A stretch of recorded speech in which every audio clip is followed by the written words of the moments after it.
Alors, Faréo, concession de service public, délibération de principe. Donc je fais le porte-parole de Patrice Bayou qui est excusé. Alors le centre aquatique Faréo était un projet communautaire livré en 2013, s'inscrivant dans le cadre de la compétence construction, aménagement, entretien et gestion d'équipements culturels et sportifs d'intérêt communautaire, exercé par la communauté de communes Beaufort-en-Anjou jusqu'au 31 décembre 2016. Depuis le 1er janvier 2017, cet équipement a été transféré à la commune de Beaufort-en-Anjou, qui reprend l'ensemble des droits et obligations du précédent propriétaire. Par délibération du 18 avril 2013, le Conseil de communauté a confié l'exploitation et la gestion du centre aquatique à la société Action Développement Loisirs, au nom commercial Espace Récréa, dans le cadre d'une convention de délégation de service public de type affermage.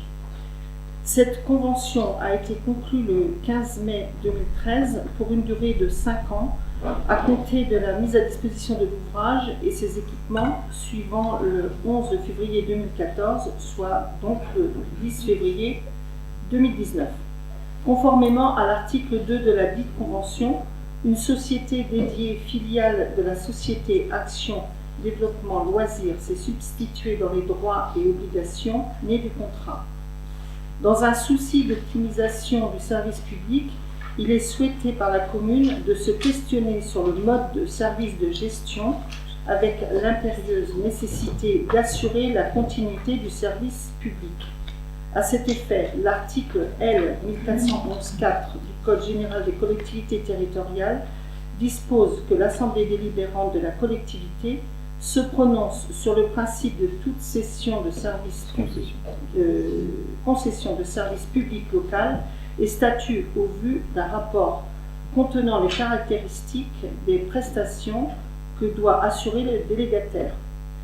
Sur la base du rapport ci-joint, le conseil municipal de Beaufort-en-Anjou est amené à se prononcer sur le choix du mode de gestion et d'exploitation à retenir pour le service public centre aquatique Faréo.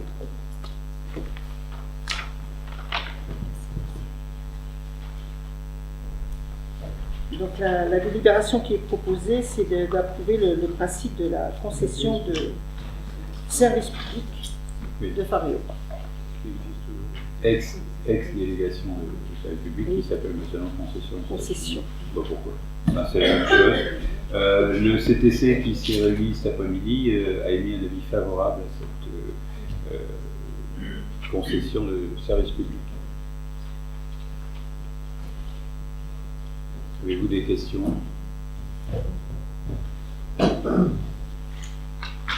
êtes d'accord pour renouveler cette concession? Oui, relancer, sinon c'est agité. Pas d'opposition, pas d'abstention. Merci. Pour préciser, la dernière phrase avant la délibération, c'est marqué que le conseil municipal est amené à se prononcer sur le choix du mode de gestion et d'exploitation. Mais en fait, derrière, c'est déjà entendu qu'on passe sur une concession. C'est une proposition. C'est une proposition. Ah d'accord, on a pour juste le principe, d'accord. Et ça, c'est ce qui sera vu après en... Non, ce sera une concession. C'est déjà comme ça actuellement? Oui. C'est une délégation de service public actuellement, qui s'appelle maintenant concession de service public. C'est exactement la même chose, c'est simplement le terme qui change. C'est soit la concession de service public, soit la gestion en régie municipale. En régie, nous n'avons ni les capacités humaines, ni les compétences pour gérer un tel, ni peut-être la volonté aussi, parce que de toute façon, on n'a pas la volonté, parce qu'on n'a pas ni les compétences, ni les capacités pour le faire. Donc, voilà.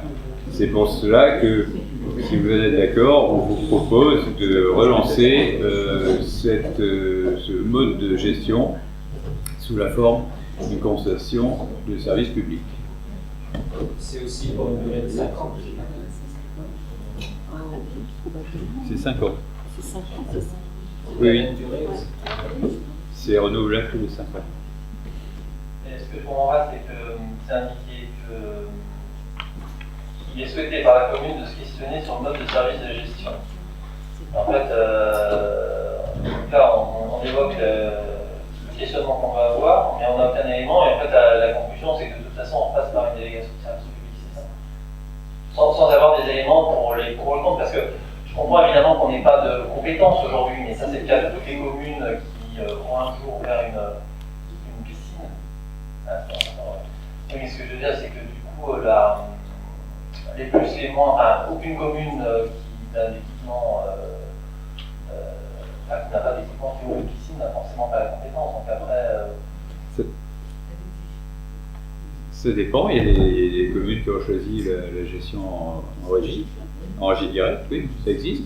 Mais encore une fois, bon, Christophe, les avantages et les inconvénients de chaque formule sont décrits dans le rapport de présentation, dans le dossier. Vous l'avez eu? Oui, je sais pas. D'accord.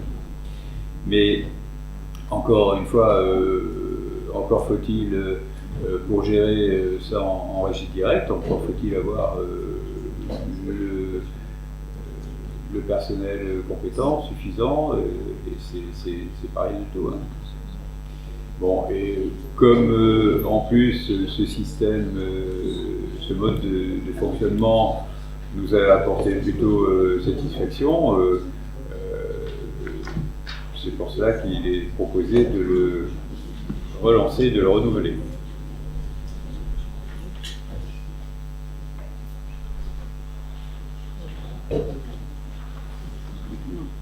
Y a-t-il d'autres questions? Non? Est-ce qu'il y a des avis contraires? Des abstentions? Je vous remercie.